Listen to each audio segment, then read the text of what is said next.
ಕೆಸಿಎ ಸಿಬ್ಬಂದಿ ಅರೆಸ್ಟ್ ಆಗಿದ್ದಾರೆ. ಆರ್ಸಿಬಿಯ ಸಿಬ್ಬಂದಿ ಅರೆಸ್ಟ್ ಆಗಿದ್ದಾರೆ.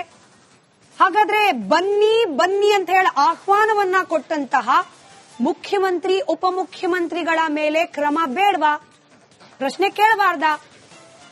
5 ಪೊಲೀಸ್ ಅಧಿಕಾರಿಗಳನ್ನ ಅಮಾನತು ಮಾಡಿ ನಮ್ಮದೇನೂ ತಪ್ಪಿಲ್ಲ ಅಂತ ತಪ್ಪಿಸ್ಕೊಳ್ತಾ ಇರುವ ಸರ್ಕಾರದ ಪ್ರತಿನಿಧಿಗಳದ್ದು ನಿಜವಾಗ್ಲೂ ತಪ್ಪಿಲ್ವಾ? ಪ್ರಶ್ನೆ ಕೇಳ್ತೀನಿ. ಉತ್ತರವನ್ನ ಕೂಡ ನಿಮ್ಮ ಮುಂದೆ ಪ್ರಸಾರ ಮಾಡೋ ಪ್ರಯತ್ನ ಮಾಡ್ತೀನಿ. ಪೊಲಿಟಿಕಲ್ ರಿಯಾಕ್ಷನ್ ಗಳಿಗೆ ಹೋಗೋಕ್ ಮುಂಚೆ ಸುನಿಲ್ ಸರ್, ನನಗೆ ಗೊತ್ತು ನಿಮಗೆ ಪೊಲಿಟಿಕಲ್ ಕ್ವೆಶ್ಚನ್ ಕೇಳಬಾರ್ದು ಅಂತ ಹೇಳಿ, ಹಾಗಾಗಿ ಕ್ಲಿಯರ್ ಕಟ್ ಆಗಿ ಕಾನೂನಾತ್ಮಕವಾಗಿ ಕೇಳಿ ನೋಡೋಣ. ಆಹ್ವಾನ ಕೊಟ್ಟಿದ್ದಾರೆ ಅನ್ನೋದಕ್ಕೆ 2 ಸಾಕ್ಷಿ ನಾವು ಕೊಟ್ಟಿದ್ವಿ. ಇವಾಗ ಪೊಲೀಸರ ಮೇಲೆ ಕ್ರಮ, ಮತ್ತೊಂದ್ ಕಡೆ ಆರ್ಸಿಬಿ ಮೇಲೆ ಕ್ರಮ, ಕೆಸಿಎ ಮೇಲೆ ಕ್ರಮ, ಇವರಿಬ್ಬರ ಮೇಲೆ ಕ್ರಮ ಕೈಗೊಳ್ಳಿ ಕಾನೂನಲ್ಲಿ ಅವಕಾಶ ಇಲ್ಲ ಇದೆ. ಕಾನೂನಲ್ಲಿ ಅವಕಾಶ ಇದೆ. ಬಟ್ ಮುಂದೆ ನಾವೇನು ಅರ್ಥ ಮಾಡ್ಕೋಬೇಕು, it is A bigger tragedy, one of the biggest tragedy ಆಗಿರೋದು, ಯಾರು ಎಕ್ಸ್ಪೆಕ್ಟ್ ಮಾಡದೇ ಇರುವಂತ ಟ್ರಾಜಿಡಿ.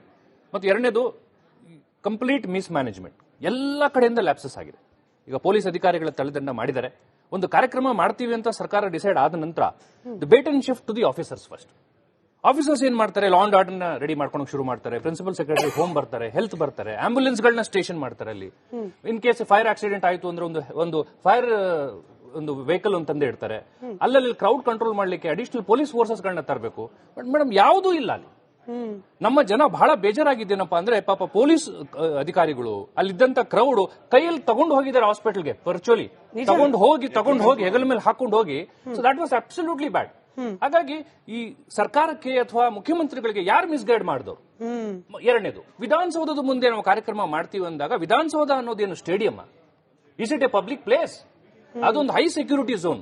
ಎದುರುಗಡೆ ಹೈಕೋರ್ಟ್ ಇದೆ. High court is also high security zone. ನೀವು ಅಲ್ಲಿ ಡ್ರೋನ್ಗಳನ್ನ ಹಾರಿಸ್ತಾ ಇದ್ರಿ. ಹೈಕೋರ್ಟ್ ಆಕ್ಟ್ ಇದೆ. You can't press the drone into service ಅಲ್ಲಿ. It's a very high security zone. ಮತ್ತೆ 2 ರೋಡ್ಗಳನ್ನ ಬ್ಲಾಕ್ ಮಾಡಿ ಸಾವಿರಾರು ಜನಗಳು ಬಂದು ಅಲ್ಲಿ ನಿಂತಾಗ ಪಾಪ ಬೆರಳಿಕೆ ಎಷ್ಟಿದ್ದಂತ ಪೊಲೀಸ್ ಅಧಿಕಾರಿಗಳು ಏನ್ ಮಾಡ್ತಾರೆ? ಹಾಗಾಗಿ ಕಂಪ್ಲೀಟ್ ಮಿಸ್ ಮ್ಯಾನೇಜ್ಮೆಂಟ್ ಇದೆ. ಇದು ಕಲೆಕ್ಟಿವ್ ರೆಸ್ಪಾನ್ಸಿಬಿಲಿಟಿ ಇದೆ. ಒಬ್ಬೊಬ್ಬರೇ ತಲೆದಂಡ ಶುರು ಆಗಿದೆ. ಪೊಲೀಸ್ ಅಧಿಕಾರಿಗಳ ಮೇಲೆ initially they have taken some action. Simultaneously Govinda Raju ಅವ್ರ ಮೇಲೆ ಕೂಡ ಒಂದು ಆಕ್ಷನ್ ಆಗಿದೆ. ಅವರು ಮುಖ್ಯಮಂತ್ರಿಗಳ ಸಲಹೆಗಾರರು ಮತ್ತು ಪೊಲಿಟಿಕಲ್ ಸೆಕ್ರೆಟರಿ ಕೂಡ ಇದ್ದಾರೆ. ಬಟ್ ಆಫೀಸರ್ಸ್ ಯಾಕೆ ಏನು ಆಕ್ಷನ್ ತಗೊಂಡಿಲ್ಲ? ಮತ್ತು ಈ ತೀರ್ಮಾನ ನಾವು ವಿಧಾನಸೌಧದ ಮೆಟ್ಲ ಮೇಲೆ ನಾವು ಮಾಡಬೇಕು. ನೀವು ಸಡನ್ ಆಗಿ ಒಂದು 20,000 ಜನ ಬಂದ್ಬಿಟ್ರೆ ಮೆಟ್ಲುಗಳ ಮೇಲೆ ಜನಸಾಮಾನ್ಯರನ್ನ ಪಾಪ ನೀವೆಲ್ಲಿ ನಿಲ್ಲಿಸ್ತೀರಿ? ಯಾರಿಗೂ ಒಂದು ಹಾರ್ಟ್ ಅಟ್ಯಾಕ್ ಆಯ್ತು, ಪಾಪ ಯಾರೋ ಒಬ್ಬ ಯುವಕ ಬಂದು ನಿಂತಿದ್ದಾನೆ, ಸಮಸ್ಯೆ ಆಯ್ತು, ಒಂದು ಆಂಬ್ಯುಲೆನ್ಸ್ ಬೇಡವಾ ನಿಮಗೆ? ಒಂದು ನೀರು ಕೊಡೋರಲ್ಲಿ ಯಾರು ಇಲ್ಲ. ಈಗ ಎಲ್ಲರೂ ಆಗಿರೋದ್ರಿಂದ ಕಲೆಕ್ಟಿವ್ ಆಗಿ ಸರ್ಕಾರ has to take some responsibility. ನಿಜ. ಇನ್ನೊಂದು, ಸರ್ಕಾರ ಅಥವಾ ಮುಖ್ಯಮಂತ್ರಿ ಉಪಮುಖ್ಯಮಂತ್ರಿಗಳು ಹೇಳ್ತಾ ಇರೋದೇನು, ಪರ್ಮಿಷನ್ನೇ ಕೊಟ್ಟಿರ್ಲಿಲ್ಲ ಪೊಲೀಸರು, ಆದ್ರೂ ಕೂಡ ಕಾರ್ಯಕ್ರಮ ಮಾಡ್ಬಿಟ್ರು. ನೀವ್ ಯಾಕ್ರಿ ಹೋದ್ರಿ? ಪರ್ಮಿಷನ್ ಇರ್ಲಿಲ್ಲ ಅಲ್ಲ. ನಿಮ್ಮದೇ ಕೈ ಕೆಳಗಿರುವ ಪೊಲೀಸ್ ಇಲಾಖೆಯಿಂದ ಈ ಕಾರ್ಯಕ್ರಮಗಳಿಗೆ ಅನುಮತಿ ಇರಲಿಲ್ಲ. ಡಿಸಿಎಂ ಡಿಕೆ ಶಿವಕುಮಾರ್ ಸಾಹೇಬ್ರೆ ಯಾಕೆ ಹೋದ್ರಿ ಟ್ರೋಫಿಗೆ ಮುತ್ತು ಕೊಡೋಕೆ? ಸಿಎಂ ಸಿದ್ದರಾಮಯ್ಯನವರೇ ಯಾಕೆ ಕರ್ಕೊಂಡು ಹೋದ್ರಿ ನಿಮ್ಮ ಮೊಮ್ಮಗನನ್ನ? ಪೊಲೀಸ್ ಅನುಮತಿ ಇಲ್ಲದ ಕಾರ್ಯಕ್ರಮಕ್ಕೆ ನೀವ್ ಯಾಕೆ ಹೋದ್ರಿ? ನಿಮ್ಮ ಮನೆ ಮಂದಿಯನ್ನ ಯಾಕೆ ಕರ್ಕೊಂಡು ಹೋದ್ರಿ? ಕೆಸಿಎ ಸಿಬ್ಬಂದಿ ಅರೆಸ್ಟ್ ಆಗಿದ್ದಾರೆ. ಆರ್ಸಿಬಿಯ ಸಿಬ್ಬಂದಿ ಅರೆಸ್ಟ್ ಆಗಿದ್ದಾರೆ. ಹಾಗಾದ್ರೆ ಬನ್ನಿ ಬನ್ನಿ ಅಂತ ಹೇಳಿ ಆಹ್ವಾನವನ್ನ ಕೊಟ್ಟಂತಹ ಮುಖ್ಯಮಂತ್ರಿ ಉಪಮುಖ್ಯಮಂತ್ರಿಗಳ ಮೇಲೆ ಕ್ರಮ ಬೇಡವಾ? ಪ್ರಶ್ನೆ ಕೇಳಬಾರ್ದಾ? 5 ಪೊಲೀಸ್ ಅಧಿಕಾರಿಗಳನ್ನ ಅಮಾನತು ಮಾಡಿ ನಮ್ಮದೇನೂ ತಪ್ಪಿಲ್ಲ ಅಂತ ತಪ್ಪಿಸ್ಕೊಳ್ತಾ ಇರುವ ಸರ್ಕಾರದ ಪ್ರತಿನಿಧಿಗಳದ್ದು ನಿಜವಾಗ್ಲೂ ತಪ್ಪಿಲ್ವಾ? ಪ್ರಶ್ನೆ ಕೇಳ್ತೀನಿ. ಉತ್ತರವನ್ನ ಕೂಡ ನಿಮ್ಮ ಮುಂದೆ ಪ್ರಸಾರ ಮಾಡೋ ಪ್ರಯತ್ನ ಮಾಡ್ತೀವಿ. ಪೊಲಿಟಿಕಲ್ ರಿಯಾಕ್ಷನ್ ಗಳಿಗೆ ಹೋಗೋಕ್ ಮುಂಚೆ ಸುನಿಲ್ ಸರ್, ನನಗೆ ಗೊತ್ತು ನಿಮಗೆ ಪೊಲಿಟಿಕಲ್ ಕ್ವೆಶ್ಚನ್ ಕೇಳಬಾರ್ದು ಅಂತ ಹೇಳಿ, ಹಾಗಾಗಿ ಕ್ಲಿಯರ್ ಕಟ್ ಆಗಿ ಕಾನೂನಾತ್ಮಕವಾಗಿ ಕೇಳಿ ನೋಡೋಣ. ಆಹ್ವಾನ ಕೊಟ್ಟಿದ್ದಾರೆ ಅನ್ನೋದಕ್ಕೆ 2 ಸಾಕ್ಷಿ ನಾವು ಕೊಟ್ಟಿದ್ವಿ. ಇವಾಗ ಪೊಲೀಸರ ಮೇಲೆ ಕ್ರಮ, ಮತ್ತೊಂದ್ ಕಡೆ ಆರ್ಸಿಬಿ ಮೇಲೆ ಕ್ರಮ, ಕೆಸಿಎ ಮೇಲೆ ಕ್ರಮ, ಇವರಿಬ್ಬರ ಮೇಲೆ ಕ್ರಮ ಕೈಗೊಳ್ಳಿ ಕಾನೂನಲ್ಲಿ ಅವಕಾಶ ಇಲ್ಲ ಇದೆ. ಕಾನೂನಲ್ಲಿ ಅವಕಾಶ ಇದೆ. ಬಟ್ ಮುಂದೆ ನಾವೇನು ಅರ್ಥ ಮಾಡ್ಕೋಬೇಕು, it is A bigger tragedy, one of the biggest tragedy ಆಗಿರೋದು, ಯಾರು ಎಕ್ಸ್ಪೆಕ್ಟ್ ಮಾಡದೇ ಇರುವಂತ ಟ್ರಾಜಿಡಿ.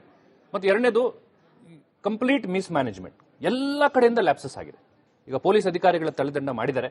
ಒಂದು ಕಾರ್ಯಕ್ರಮ ಮಾಡ್ತೀವಿ ಅಂತ ಸರ್ಕಾರ ಡಿಸೈಡ್ ಆದ ನಂತರ debate and shift to the officers first. Officers ಏನ್ ಮಾಡ್ತಾರೆ, ಲಾ ಅಂಡ್ ಆರ್ಡರ್ ನ ರೆಡಿ ಮಾಡ್ಕೊಂಡು ಶುರು ಮಾಡ್ತಾರೆ. ಪ್ರಿನ್ಸಿಪಲ್ ಸೆಕ್ರೆಟರಿ ಹೋಮ್ ಬರ್ತಾರೆ, ಹೆಲ್ತ್ ಬರ್ತಾರೆ, ಆಂಬ್ಯುಲೆನ್ಸ್ ಗಳನ್ನ ಸ್ಟೇಷನ್ ಮಾಡ್ತಾರೆ. ಅಲ್ಲಿ ಇನ್ ಕೇಸ್ ಫೈರ್ ಆಕ್ಸಿಡೆಂಟ್ ಆಯ್ತು ಅಂದ್ರೆ ಒಂದು ಫೈರ್ ಒಂದು ವೆಹಿಕಲ್ ಒಂದು ತಂದೆ ಇಡ್ತಾರೆ. ಅಲ್ಲಲ್ಲಿ ಕ್ರೌಡ್ ಕಂಟ್ರೋಲ್ ಮಾಡ್ಲಿಕ್ಕೆ ಅಡಿಷನಲ್ ಪೊಲೀಸ್ ಫೋರ್ಸಸ್ ಗಳನ್ನ ತರಬೇಕು. ಬಟ್ ಮೇಡಮ್ ಯಾವುದೂ ಇಲ್ಲ ಅಲ್ಲಿ. ನಮ್ಮ ಜನ ಬಹಳ ಬೇಜಾರಾಗಿದ್ದೇನಪ್ಪ ಅಂದ್ರೆ, ಪಾಪ ಪೊಲೀಸ್ ಅಧಿಕಾರಿಗಳು ಅಲ್ಲಿದ್ದಂತ ಕ್ರೌಡ್ ಕೈಯಲ್ಲಿ ತಗೊಂಡು ಹೋಗಿದ್ದಾರೆ ಹಾಸ್ಪಿಟಲ್ಗೆ, ವರ್ಚುವಲಿ ತಗೊಂಡು ಹೋಗಿ ಹೆಗಲ ಮೇಲೆ ಹಾಕೊಂಡು ಹೋಗಿ. ಸೊ ದಟ್ ವಾಸ್ ಅಬ್ಸಲ್ಯೂಟ್ಲಿ ಬ್ಯಾಡ್. ಹಾಗಾಗಿ ಈ ಸರ್ಕಾರಕ್ಕೆ ಅಥವಾ ಮುಖ್ಯಮಂತ್ರಿಗಳಿಗೆ ಯಾರು ಮಿಸ್ಗೈಡ್ ಮಾಡಿದವರು? ಎರಡನೇದು, ವಿಧಾನಸೌಧದ ಮುಂದೆ ನಾವು ಕಾರ್ಯಕ್ರಮ ಮಾಡ್ತೀವಿ ಅಂದಾಗ ವಿಧಾನಸೌಧ ಅನ್ನೋದೇನು stadium? Is it a public place? ಅದೊಂದು ಹೈ ಸೆಕ್ಯೂರಿಟಿ ಝೋನ್. ಎದುರುಗಡೆ ಹೈಕೋರ್ಟ್ ಇದೆ. High court is also high security zone. ನೀವು ಅಲ್ಲಿ ಡ್ರೋನ್ಗಳನ್ನ ಹಾರಿಸ್ತಾ ಇದ್ರಿ. ಹೈಕೋರ್ಟ್ ಆಕ್ಟ್ ಇದೆ. You can't press the drone into service ಅಲ್ಲಿ. It's a very high security zone. ಮತ್ತೆ 2 ರೋಡ್ಗಳನ್ನ ಬ್ಲಾಕ್ ಮಾಡಿ ಸಾವಿರಾರು ಜನಗಳು ಬಂದು ಅಲ್ಲಿ ನಿಂತಾಗ ಪಾಪ ಬೆರಳಿಕೆ ಎಷ್ಟಿದ್ದಂತ ಪೊಲೀಸ್ ಅಧಿಕಾರಿಗಳು ಏನ್ ಮಾಡ್ತಾರೆ? ಹಾಗಾಗಿ ಕಂಪ್ಲೀಟ್ ಮಿಸ್ಮ್ಯಾನೇಜ್ಮೆಂಟ್ ಇದೆ. ಇದು ಕಲೆಕ್ಟಿವ್ ರೆಸ್ಪಾನ್ಸಿಬಿಲಿಟಿ ಇದೆ. ಒಬ್ಬೊಬ್ಬರೇ ತಲೆದಂಡ ಶುರು ಆಗಿದೆ. ಪೊಲೀಸ್ ಅಧಿಕಾರಿಗಳ ಮೇಲೆ initially they have taken some action. Simultaneously Govinda Raju ಅವ್ರ ಮೇಲೆ ಕೂಡ ಒಂದು ಆಕ್ಷನ್ ಆಗಿದೆ. ಅವರು ಮುಖ್ಯಮಂತ್ರಿಗಳ ಸಲಹೆಗಾರರು ಮತ್ತು ಪೊಲಿಟಿಕಲ್ ಸೆಕ್ರೆಟರಿ ಕೂಡ ಇದ್ದಾರೆ. ಬಟ್ ಆಫೀಸರ್ಸ್ ಯಾಕೆ ಏನು ಆಕ್ಷನ್ ತಗೊಂಡಿಲ್ಲ?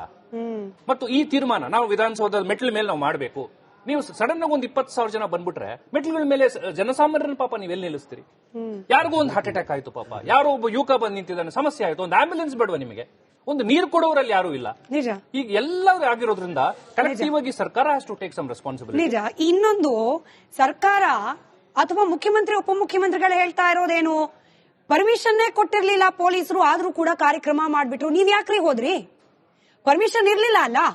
ನಿಮ್ಮದೇ ಕೈ ಕೆಳಗಿರುವ ಪೊಲೀಸ್ ಇಲಾಖೆಯಿಂದ ಈ ಕಾರ್ಯಕ್ರಮಗಳಿಗೆ ಅನುಮತಿ ಇರಲಿಲ್ಲ. ಡಿಸಿಎಂ ಡಿ.ಕೆ. ಶಿವಕುಮಾರ್ ಸಾಹೇಬ್ರೆ ಯಾಕೆ ಹೋದ್ರಿ ಟ್ರೋಫಿಗೆ ಮುತ್ತು ಕೊಡೋಕೆ? ಸಿಎಂ ಸಿದ್ದರಾಮಯ್ಯನವರೇ ಯಾಕೆ ಕರ್ಕೊಂಡು ಹೋದ್ರಿ ನಿಮ್ಮ ಮೊಮ್ಮಗನನ್ನ? ಪೊಲೀಸ್ ಅನುಮತಿ ಇಲ್ಲದ ಕಾರ್ಯಕ್ರಮಕ್ಕೆ ನೀವ್ ಯಾಕೆ ಹೋದ್ರಿ? ನಿಮ್ಮ ಮನೆ ಮಂದಿಯನ್ನ ಯಾಕೆ ಕರ್ಕೊಂಡು ಹೋದ್ರಿ?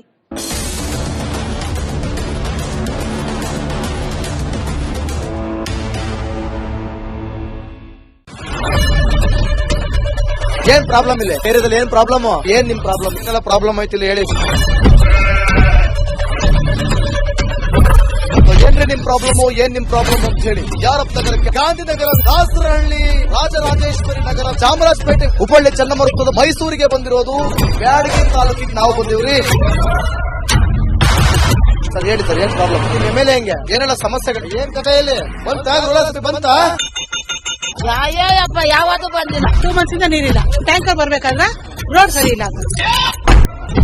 ಯಾರತ್ರ ಹೋಗಿ ಹೇಳೋದಕ್ಕೆ ನಮ್ಗೆ ಯಾರು ಇಲ್ಲ. ಕಿತ್ತೋದ್ರೆ ಏನ್ ಅಲ್ಲ ಹಾಳಾಗೋದ್ರು ಇದು ಯಾರು ನೋಡರೇ ಗತಿ ಇಲ್ಲ. ನಾವಿದ್ದೀವಿ ಅಂತಾರೆ. ಇವಾಗ ಯಾರು ಎಮ್ಎಲ್ಎ ಮಗ ಒಂದ್ ದಿವಸನೂ ಬಂದಿಲ್ಲ. ಫುಲ್ ಸ್ಟ್ಯಾಂಡರ್ಡ್ ಲಕ್ಸುರಿಯಸ್ ಬೆಡ್ರೂಮ್ ಐತ್ರಿ ಅದು. Taj west end tradition blue. Meeting ನಿಮ್ದು ಮೀಟಿಂಗ್ ಇಲ್ಲಿ ಮಾಡ್ರಿ. ಇಷ್ಟು ವರ್ಷ ಆಯ್ತು, ಇದಕ್ಕೆಲ್ಲ ಯಾರು ಸರ್ ಜವಾಬ್ದಾರಿ? 200 ರೂಪಾಯಿ ಬ್ಯಾಂಕ್ ಹೋಗ್ತೀನಿ ಬರ್ತಾ ಇದ್ದೀನಿ. ಬ್ಯಾಂಕಿಗೆ ಹೋಗ್ತೀನಿ ಬರ್ತೀನಿ 2,000 ಮಾತ್ರ ಬರ್ತಾ ಇಲ್ಲ. 2,000 ನಂದೇ ಹೊಂಟೋಯ್ತು. ನಿಲ್ಲ ಮೇಲೆ ಭಾರಿ ಐಟ್ ಆದಲ್ಲ ಮಾರ. ಬರಲ್ಲ ಕಣ್ರಿ ಸರ್. ರಾತ್ರಿ 1 ಗಂಟೆವರೆಗೂ ಎಣ್ಣೆ ಅಂಗಡಿ ತೆಗಿಬೇಕಾದ್ರೆ ಬೆಳಗ್ಗೆ 4 ಗಂಟೆವರೆಗೂ ತೆಗಿಬೋದಲ್ಲ. ಮಗನೂ ನೋಡಲ್ಲ, ಯಾರು ನೋಡಲ್ಲ. ನಾನು ಒಬ್ಬಳು ನೋಡ್ಕೊಂತೀರಜ್ಜ. ಮೊಮ್ಮಕ್ಕಳಿಗೆ ಅಮ್ಮ ಅಪ್ಪ ಇಲ್ಲ, ಅವರು ನೋಡಿ ಬದುಕ್ತಾ ಇದೀವಿ. ದೇವ್ರು ಬಿಟ್ಟಂಗೆ ಆಗುತ್ತೆ.